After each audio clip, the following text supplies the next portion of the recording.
And Peter, I really wish I had more Brits working with me, because you saying you didn't want to go in and just start unplugging things and make it work right. Fantastic. I have so many brilliant people that work for this company, but brilliance in one field does not mean brilliance in all fields. And I'm like, you don't see me trying to do what you guys do. Stay in your lane. Don't try to do what we do. Quit unplugging things. On this episode of AV Week, the future of BYOD, Bose gets sold, and the importance of ESG and sustainability in the AV industry. All that and more next on AV Week. The network for the AV industry. What are you listening to? This is AV. This is AVNation. This is AVNation. We can't say the future without AI. I mean, there's no way around it. 50% of workers now believe AI is going to improve their experience. When I come into the meeting room, I need a way to incorporate my AI with what's going on in the meeting. It's almost a bring your own AI type of a concept. Most of what we do in our day-to-day is going to change significantly. Hear the latest AV trends and predictions in this episode of Crestron's Smarter Spaces podcast on your preferred podcast platform. This is AV Week, episode 609, recorded Friday, April 21st, 2023. Better Idiots. This is AV Week, your weekly wrap-up of audiovisual news and information. My name is Tim Albright. I am your host. With us to discuss the news and information we have gathered this week. First and foremost, from parts unknown, her name is Dawn Meade. You know her and you love her. How are you, ma'am? Very good, thanks. Thanks for having me, Tim. Helps to unmute. I'm an AV pro. I hope Mitchell keeps that part in. Also with us is a young man I've not met in person, I don't believe, but I got to interview him a couple weeks ago, and Mitchell will put that recording on. Rich Miller from Pace University. Welcome, sir. Thank you, Tim. Appreciate you having me again. Absolutely. And a guy named Peter Sheppard, who I got turned on to his company called Perfect Octave through my day job here at CTI. Not a commercial, but I want Mitchell to put a link because it's a kick-ass product. Peter, welcome, sir. Thanks for having me. Pleasure. Absolutely. And he has a nice accent. So, you know. I'll try and up the pot. The weird thing about accents is, I mean, being a big dumb American, I think that anything that's not a North American accent is cool. And when I talk to people outside the U.S., they're like, oh my gosh, your accent is awesome. No, it's not. I sound like I'm from St. Louis because I'm from St. Louis. That's just, yeah. Yeah, Peter, you don't have to worry about the posh. Americans are excited about UK accents, even if you sound like a Manc or a Liverpudlian. I mean, good. And I don't even know what Dawn just said, but I agree with her. All right. First story. Bose Corporation has sold its professional audio division, Bose Professional, to a private equity firm called the Riverside Company. This deal will allow the Bose Corporation to, quote unquote, focus on its consumer audio products while also providing a new opportunity for Bose Professional to grow and innovate under the new ownership. Acquisition includes all aspects of Bose Professional's businesses, including products, distribution, and customer support. Both companies expressed optimism about the future of the industry and their ability to succeed in their respective areas of focus. Couple things here real quick before we get started with the questions. And Dawn, I'm going to start with you. If you didn't know, and here's a weird piece of trivia to put in the back of your brain, Bose has been owned by MIT since the passing of Dr. Bose. He bequeathed it to MIT. So I find this incredibly interesting, the fact that MIT at least divested itself a little bit of part of that Bose legacy. But Dawn, the other part of this is that private equity part. What does the inclusion of even more private equity, even more investment firms in AV mean to customers, mean to the end users, mean to the folks that are purchasing this and putting it in on a daily basis? Well, honestly, I mean, not just for the customers and the end users, but for anyone in our industry, I think it just is further proof that the industry is coming into its own and getting that national, international, worldwide recognition that AV is a thing. It's a very important thing, and it's a thing that needs money and needs investment and needs care. You know, for so many years, as we all know that have been in this industry more than 5 minutes, IT was a thing. And you ask about AV and people are like, you do what? You push the little cart around the elementary school?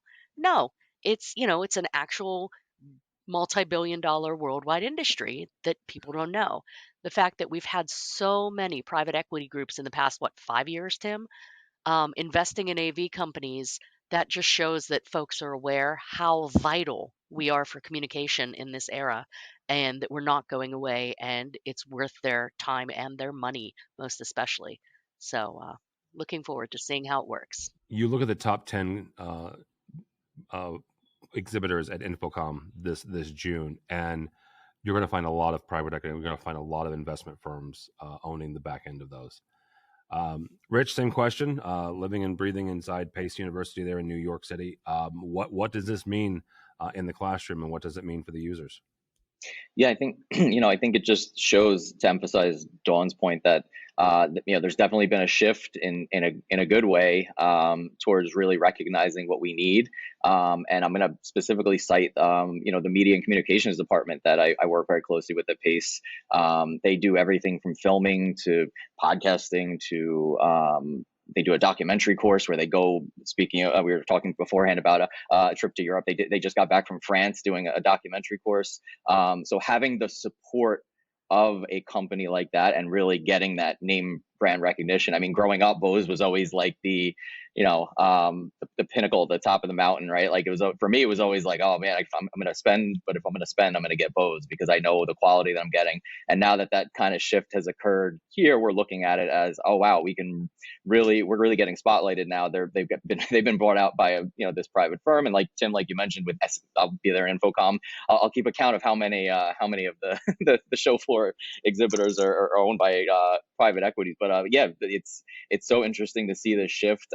And I really just wanted to emphasize what Dawn mentioned about how important this has been to giving us more exposure in the AV industry. Like, it was like a few years ago, it was like AV, and you mentioned the pushing the cart around, Dawn. We used to call them cows. So computer on wheels, and I'll never forget that. And it just shows how far we've come. Herding cows. And if I can jump on Rich's point for a second, you mentioned growing up, Bose was the pinnacle.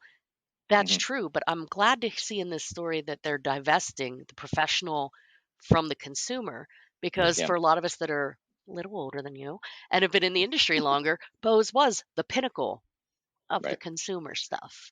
Like, there's this inherent kind of bias. I mean, I know it doesn't really exist anymore because products go both ways, but it's very much in some folks' minds still, well, that's great for home, but we need something professional here. And so by divesting themselves from the consumer products and having their own professional products, the professional stuff could be great. Haven't tested it because that little voice in your head saying, oh, it's Bose, I'll put that in my living room. But so by separating it, I think they're going to see a benefit that way as well. They've come out the last 3 to 4 years right before COVID, and unfortunately for them, or fortunately, they had developed a line of speaker bars, right, for UC spaces and huddle rooms, if you guys remember that wonderful term. But they had some really kick-ass auto echo cancellation, some good microphones in there. And I'm not quite sure, they didn't quite get the market share, mainly because they were up against some pretty big folks. But I'll be interested to see what this Riverside group does with some of that IP and some of that intellectual property. Peter, not only do you make really, really interesting software at Perfect Octave, you've also been in the industry for a long time. So take a look at it from either angle. What does this mean, and what are the pros and cons of investment firms and private equity getting into the AV industry even more? I try to look at it as a positive. I mean, obviously, hopefully they're looking at it in the right way as well, and it's something that's going to benefit the industry as a whole.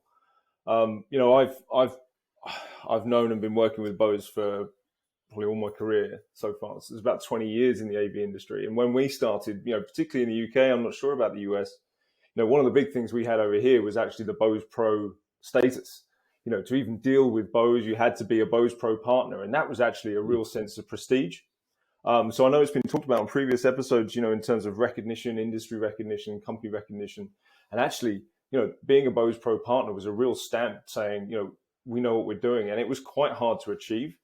And again, I mean, that sort of prestige with the brand, I think, helped particularly with the pro side. To Dawn's point, the consumer side's always been strong because the marketing machine behind that has been fantastic. And the pro side, I think, has caught a lot of the wind of that. It's not to take anything away from the products. They've got some great products in the arena, but in my opinion, the last sort of 4 or 5 years, a lot of the industry has caught up massively, and there's been a lot of investment in other areas.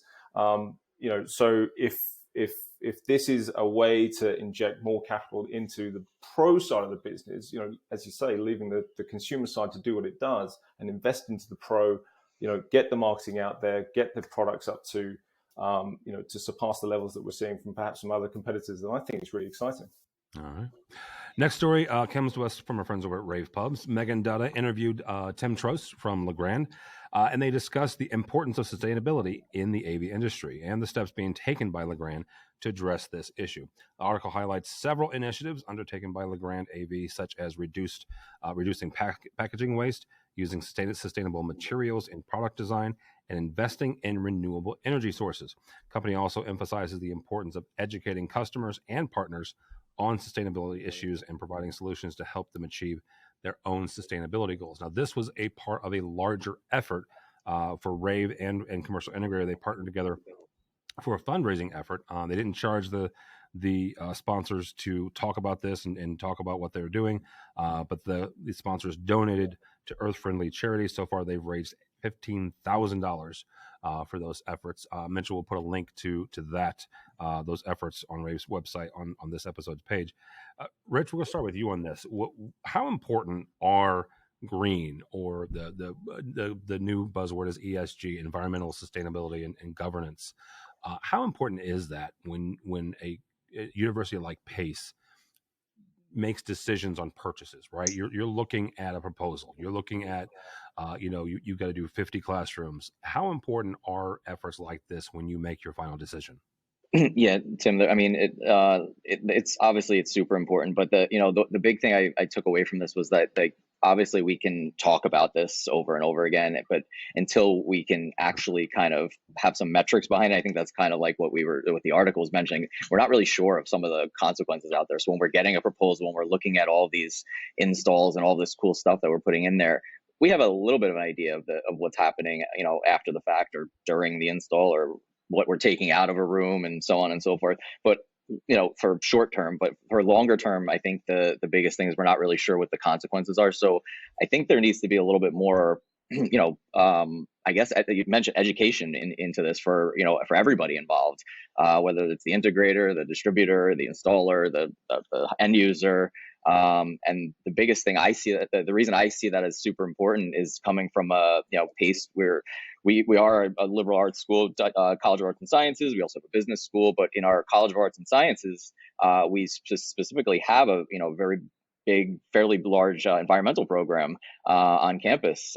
So that's definitely super important to us, and it's something that we take really seriously. And I think, as with anything, it's with some of these newer things, what ends up happening is it's kind of like I always think of, every time I say something newer out there, the first thing that pops in my head, don't ask me why, is Chat GPT, because I don't know why, it's like just a tech thing because it's like the fad right now, but it's like the wild, wild west, because you're not really sure where it's going to go. Like, is it like, I'm in a room right now where I'm recording with you guys, and like I'm in a room where it's like there's a projector, but there's also a Zoom station because of COVID.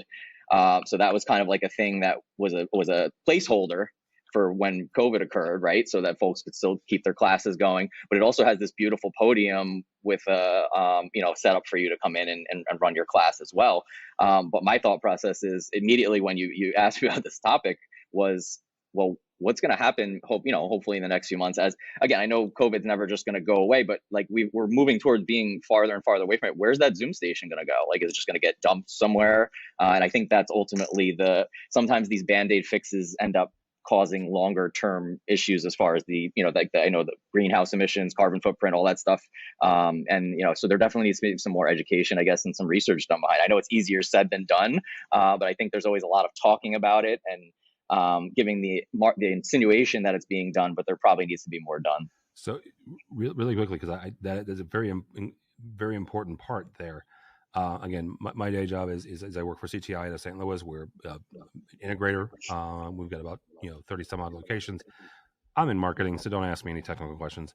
But when one of the things that we run into is an e-cycling statement, a proof of what we're doing with that gear. that we're taking out, right? Now, certainly there are some customers and some clients, they're keeping that, right? And that's on them. That's their decision. They want to repurpose it. They want it for B stock or whatever. But there are certain instances where, the dealer themselves, regardless of who the dealer is, they are going to be taking that electronic equipment away. The client, then the customer, needs to understand what they're doing with that, right? Are they disposing of it in an environmentally friendly way? Absolutely. Peter, same kind of question here. How important are initiatives like this? We used to call it green AV, right? 100 years ago when Dawn and I were running around Infocom, that's what we called it then. But this is a completely separate, an evolution of that thought process. How important is the sustainability aspect of AV? Yeah, it's interesting. I mean, we seem to, just from our own experience, we seem to get this in waves. Almost, okay. And dare I say it probably shouldn't put it in this classification, but almost like a trend, right? That it comes around every few years, and we get asked by customers saying, "Oh, we've got an initiative now, and we have to prove," and that's the hard part. We have to prove that we're doing something to save energy, or that we're disposing of waste in a certain way. Now, I mean, we have regulations. I'm sure it's much the same in the US. We have certain regulations that are on each business to dispose of electrical goods in a certain way and do that responsibly. I'd like to say that happens 100% of the time for every business. I can guarantee it doesn't.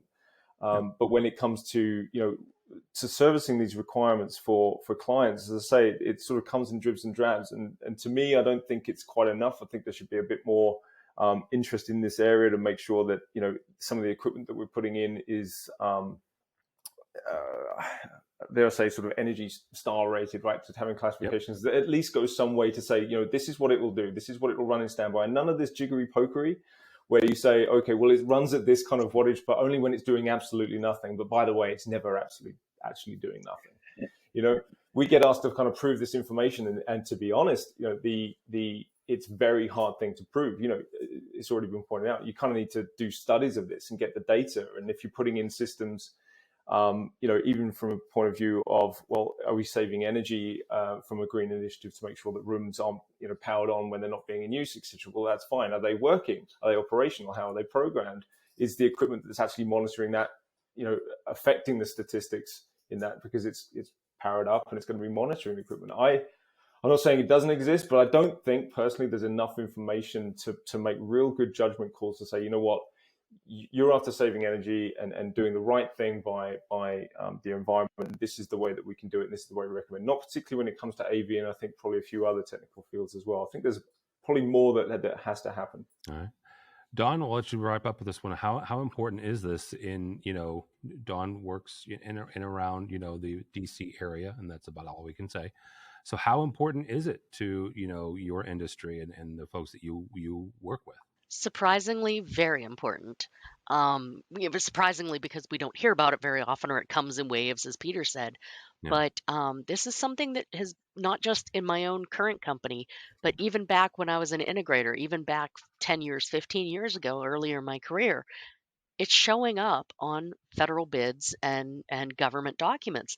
They require not just Energy Star, but I remember one project probably about 10 years ago, well before my current employment, where we not only had to verify countries of origin of products and our own green statement for our company, we had to verify for them that the products that were built outside of the U.S. were done so in a way that didn't cause environmental harm to those nations. We had to get a certain, it can get really intense, the requirements. I mean, the U.S. federal government has a lot of programs, not just President Biden's current green federal order, but there's the Green Purchasing Act, there's Federal Buy Clean Initiative. For Peter's sake, over in Europe, they've got RoHS and a number of other regulations that we all have to follow. And not knowing about these things is not an excuse. You got to follow the law. You got to, have that knowledge base, and having that knowledge base for those integrators listening will help you get jobs, because you will understand what they're talking about. If you bring that in and say, I understand your company, like my company has the global responsibility team that has environmental sustainability as a subgroup, and we have requirements and needs for that within my own company. If you came into me as a vendor and said, hey, look, I understand your environmental sustainability group is concerned about this, this, and this, and you're subject to the federal regulations. We can help you with that. That's a great, great selling point. And, just helping the planet be better and giving something better for our future generations, icing on the cake. But in the meantime, everybody knows it's all about the almighty dollar or pound, wherever you are. And, if you play the rules and you take advantage of things like this, if you're the only one, it's like the cybersecurity thing. If you're the only one going in with this knowledge, you're going to stand out and you're likely going to get picked if you're in the same price ballpark. As everything comes down to money. Yeah. But I can't understate how important it is, at least in certain verticals. And I'm sure it's filtering out into the corporate world and nonprofit worlds as well. So 100%. 100% it is. All right. Final story comes to us actually from our website, avnation.tv. We posted a blog discussing the rising demand for bring your own device, BYOD, solutions in the modern workplace, with more employees working remotely and then working hybridly, using their own devices for work-related tasks. Companies need to have the right infrastructure in place to support this trend. The benefits of BYOD includes increased productivity, safety concerns, as well as mobility. Peter, we'll start with you on this. Where is BYOD headed in this environment of hybrid / work from home / work from everywhere / your butt's getting back in the office? I don't know where we are with this. It depends on which company you talk to. But where are we at with BYOD? Yeah, it's obviously the sort of the COVID situation kind of accelerated this, I think, for pretty much every integrator out there, and we saw a huge influx. It was actually fascinating seeing the travesty that happened upon the events industry when COVID hit, and we saw a lot of events companies moving into doing tenders for corporate work. Right, because suddenly everyone realized that people were going to be working. I suppose they had the foresight. They realized that people were going to be working from home initially, but then eventually would have this sort of transition back to the office and would be bringing devices, not only that a company issued, but they're going to be bringing their own devices, etc. in. So everyone was sort of just rushing in on this market to try and build these solutions out. And it is constantly changing. I don't. To your question, Tim, I don't know how you can actually sort of plan. So this is where we're going to be in 5 years' time. It's just such a quick moving target. Well, don't misunderstand. I stopped asking 5-year questions during COVID, dude. I'm serious. Yeah, that taught me a serious lesson. Like nobody knows. How about a year from now? Again, I mean, even then, it's kind of hard to predict. What I would say is, I think, in terms of the hardware and how that's done, it's kind of one thing. I think. I've been to a few meetings in the last couple of weeks, and even I'm ashamed to say, I've been in this industry for 20 years, and I dropped in on a meeting the other day, and I had to present, and this was in a Teams room, and I recognized the hardware. I didn't know how to connect to the screen, and neither did the people who actually worked at the company who were with me, and we had to get IT to do it. And it's not for lack of trying. It's just maybe it's the Britishness in me, right? I didn't want to go changing the system or trying to unplug. I could probably find a way, but I didn't want to break it. And actually, the way that IT set that screen up was not the way I was expecting. I won't go into the details of it, but what it sort of really highlighted was that it doesn't matter how good the technology is or how intuitive you think it is from an engineer or a technical standpoint. You've really got to appeal to someone who does not know how these things connect at all. So I think some of the best experiences I've seen, even some of the low-tech ones, right, where they've just got some sort of instructional sheet which shows, you've got this device, this is what you do. You've got this type of device, this is what you do. And there's more technical ways that can be brought in via informational touchscreens, etc. I've seen some really good examples of that, but just some sort of interaction which prevents that need for anyone to have to interact or come in or disturb their time to get your meeting started. And, the connectivity when you bring your own device in is fine if the options are there, but I still find it quite rare where you can actually just plug in and something works right away without some kind of assistance, particularly when you're walking into a corporate environment that's not yours. You pointed out there's sort of aspects to do with the security and everything. And again, that's the reason why I wouldn't want to just go in and just go fiddling with cables in a corporate environment. You're not sure what you're going to disturb and what you might interrupt. But again, I think what I'd like to see in the industry as a whole is probably, yes, continue on the advances in technology and allowing people to share from different devices, but also more of a thought on how to cater for people's intuition and how to educate people in that first instance for how to get people online as quickly as possible. I think that's the real key that everyone can focus on now. Dawn, Peter brought out something here about COVID accelerating all this, and Dawn has been gracious enough to be talking to me for over 10 years now. You and I were discussing BYOD prior to COVID, right? That it was becoming a thing. How does BYOD today differ from that conversation prior to COVID, or is it the same conversation? We just had a hiccup. It's an expanded conversation. It's somewhat the same in that we have to have these items, available, the ability to bring in our own things and use them. But prior to COVID, it was very much generational. I think you and I, and it sounds like Peter, the Gen Xers, woo, and the early millennials, like were the old people that were wanting to BYOD, and it was all the younger, newer generations into the workplace that were really kind of driving that. Yeah. Then COVID happened and everyone's like, oh crap, like everyone had to learn how to work from home, including the boomers and the whoever else is still in the workplace. And the same with the trickle down when it comes to hybrid or learning to, remote in, that sort of thing, BYOD. All of that kind of is encapsulated in a new set of learning that everybody had to learn. And I know some of our older executives, when they had to work from home during COVID, were asking their kids and grandkids to like get them up and running. But then once they learned that, they've got this new skill set, and it's way easier to just go, okay, here's my thing, and let me just, send it there, than it is to go through the whole plug it in, it's become a much simpler thing. I'll put it that way. And there's a lot more people using it. So you have to go from the intuitive people to the people that don't know a daggone thing. I always say you can't idiot proof something because they'll build a better idiot. Future proofing is the same way. You can't future proof something, but you can make it a little more future friendly if possible.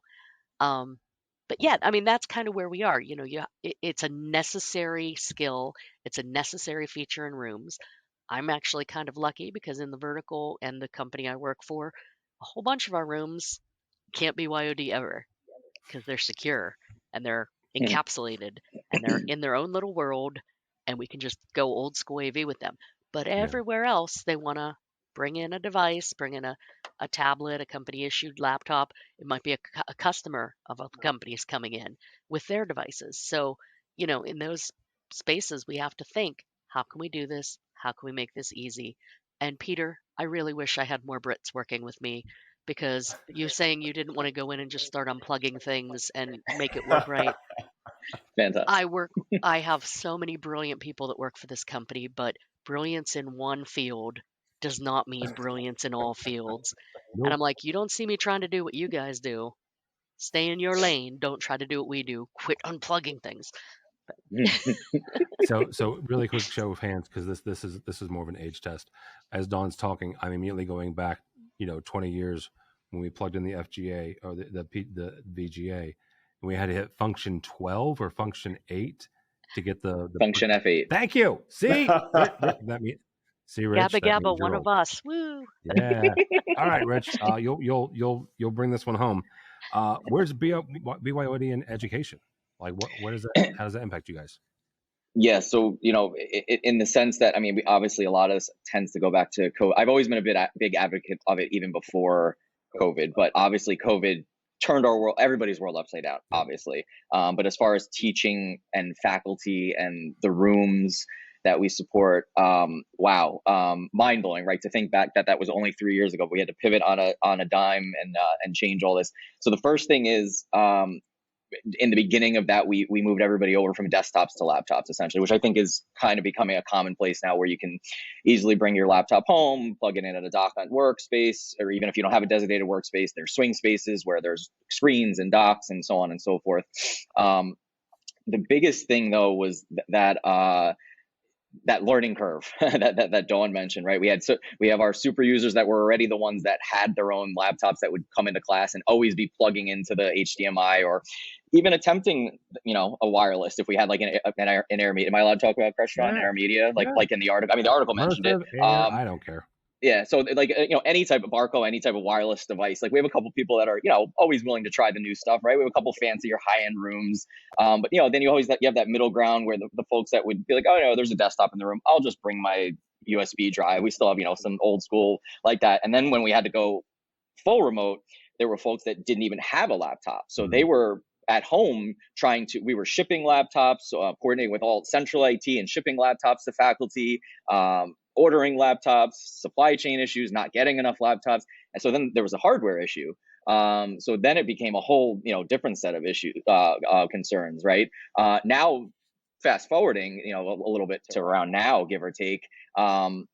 It's a different thought process. Whereas like these conference rooms, for example, that we used to use as conference rooms, they are used to be built, in a certain way with, you mentioned VGA. Obviously, I think we finally moved on completely from VGA around here. I think it's HDMI mostly standard, thank goodness. But I just did a quote. We just did a quote for a new room the other day, and it's just it's a neat bar. It's 2 double screens. It's a connection at the desk. That's it. No desktop. No additional. So you're the fact that everybody's being supplied with the hardware now is really, I think, going to be the key as far as getting them the buy-in. They had no choice but to buy in, right, and be able to figure it out on the fly. We were all figuring it out on the fly, right? All the different industries, but those faculty that were used to traditionally teaching in a room like I'm in with a marker board or a chalkboard and maybe using some technology, now suddenly we're totally online. And now as they're coming, things are getting a little bit more back to normal or are back to normal. They did learn some new skills, don't you? Like you mentioned that, they have some new skills that they can bring in. And, when they come in now, they're like, hey, like I have this great pace laptop now. I can plug right in with the HDMI or, fancy, the Crestron Air Media that's coming out soon. Wink, hint, might be doing an unboxing on my podcast or YouTube channel in the next couple of weeks. I might have one of those to try out. But yeah, things like that too. So, and then the biggest thing there is also with the cycles of these rooms, I think also, you talk about the BYOD. I won't get into the security aspect of it because I'm not really an expert on that, but that's a whole other story, like Dawn mentioned, right? Like certain rooms are how they are, like from your in your industry, I can imagine, Dawn, but here it's like, the big high-end rooms obviously are always going to have probably a stock desktop in there no matter what because of the way they're used. Whereas a lot of these classrooms and conference rooms now are really, you're going to walk in, and if it's whether it's a wireless dongle that you're going to need, or you're going to have HDMI on your Dell laptop, or you better bring your dongle for your Mac because to plug the HDMI in.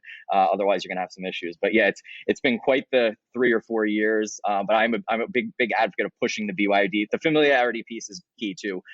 Getting a faculty member onto a standard computer in a classroom, even if it's only slightly different from their laptop that they use at home, even if it's both PACE issued, can it sets you it just sends you a little bit of down a rabbit hole sometimes trying to find a file, even because you're not familiar with what you're logging onto. So we definitely have seen it from so many different angles now, but the whole learning on the fly, I think, has expedited that process and has helped kind of push forward a little bit to something that I definitely have been an advocate for a few years now.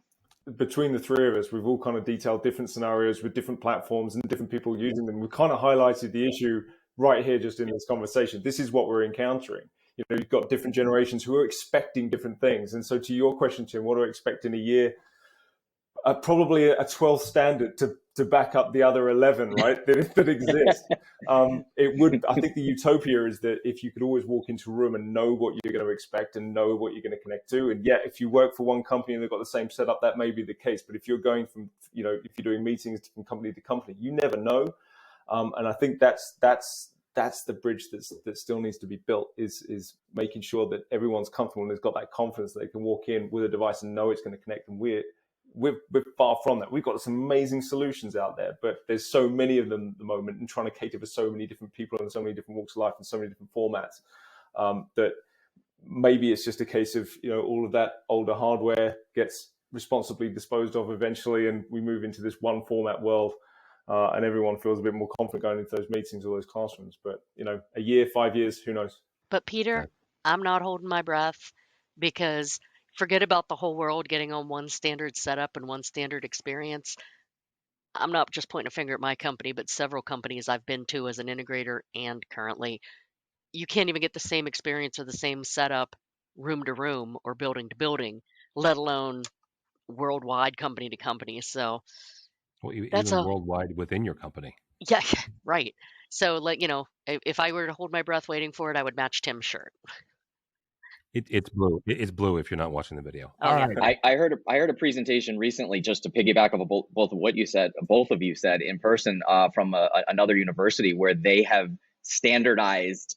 And if you don't get on board with the standardization, there's like the support isn't necessarily there for you. And I was jealous of that, in the sense that how difficult that must have been to acquire. But golf clap, kudos for the fact that they were able to achieve that in some way, shape, or form, because of how virtually impossible that seems to do across the board. Yeah, absolutely. All right, gang, that will do it. Thank you all so much. Dawn Meade, they can't find you at your work, but how do we find you? Before I give you my socials and where you can find me normally, piggybacking off of what Rich just said, I will be co-instructing a course this year at Infocom with Mike Peterson from Iowa State University. Yep. And our class is titled Making It Yours, Developing Institutional Audiovisual Standards. And it's going to be on Tuesday. And he went through this process with his university. I am in the process of doing this with my company, and the challenges and the best practices and things that we've learned or are learning. That's what we hope to share with everybody at that class. So, yeah, if you have to tell people we're not going to support it if you don't adhere to the standard, it is what it is. Yep. So come to our class, learn how to do this, and we will love to see you in June in Orlando. But in the meantime, you can always find me here on AVNation.tv as often as Tim will let me be on AV Week. And if you dig back into the archives, since I haven't done one in a while, also on the AV Social Show, talking about social media and marketing. Otherwise, you can find me all over the interwebs. I am at AV Dawn on the Twitters and the Instas and so forth, and Dawn Meade on the LinkedIn, because we're going to be all professional. And otherwise, you'll see me in person at AV events. Yes, ma'am. 14th to the 16th is where you'll find her in June in Orlando for Infocom. 13th for my class. The 13th is her class, but the show floor, anyhow. The show floor, Yes. yeah. Middle of June in Orlando. Dawn. All right. Rich, thank you, sir. How do people connect with you or Pace or the Bald AV guys? Yeah, so Dawn, I'm going to piggyback with you. I'll be at Infocom as well with my fellow Bald AV guy, George Chaco, and our other colleague, Tony Suarez. We're presenting on the future. I'm going to read the exact title. I want to screw up. Future of Educational Technology and Experiential Learning. So we're going to talk about, classroom stuff, the shift from, to this hybrid learning. And we're also going to talk about our AV program that we're building at Pace as well. So we're currently building that out as well. So we are presenting. We have the early slot on the Thursday morning at 8:30. So get your coffee ready. We'll be there. And Dawn, I hope to check yours out as well. We'll be flying in on Monday. But you can also find us. Cables, Coffee, and Curveballs is our podcast on Spotify, Apple Music, all that fun stuff. All the socials would be at Bald AV Guys. And LinkedIn, you can find me, Rich Miller III. I am not allowed to be on the Bald AV guys. I just want to point that out. I mean, you can be, but you obviously have luscious hair, Tim. So we would, we would note that exclusively. I did get to talk with Rich and George. So Mitchell will put a link to that episode's page where we talk about their AV education program at Pace. So that it would be really, really cool. Peter, good to see you in person, virtually in person. Thanks for the insights. How do people connect with you or Perfect Octave? So sadly, I won't be at Infocom. But if you want to see some of the talks that we did recently, I recently did a talk for QSIS out at ISE. So we're at ISE every year, and hopefully look forward to connecting with some people out in February next year. It was in May, one glorious year out in Barcelona, but they moved it back to February. So unfortunately, we don't get that summer sun. But other than that, check us out on perfectoctave.co.uk or look me up on LinkedIn. All right, very good.